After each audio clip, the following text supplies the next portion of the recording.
Шаш пен бас терісіне күтім жасау тек сұлулық үшін ғана деп түсінетіндер бар. Негізінде бұл маман ретінде денсаулыққа әсері мол, иә?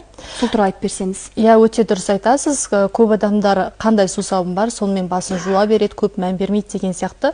Бұл өте дұрыс емес. Өйткені сусабын үй жағдайында пайдаланатын күтімдер дұрыс болмайтын болса, бас терісінде мысалы қайызғақ, бастың қышуы деген сияқты мәселелер болуы мүмкін. Сонымен бірге жаңағы шашты кептіргіш, түзеткіш құралдарды қолданған кезде де оған арналған спрей, майларды да дұрыс пайдаланған абзал болады. Сондай жағдайда шаштың түсуімен проблема болмайды. Дұрыс айтасыз. Енді өзіңіз қандай әдістер қолданасыз жұмыста?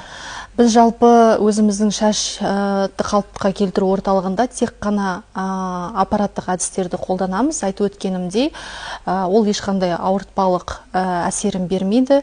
Өте жайлы өтетін процедуралардың бірі.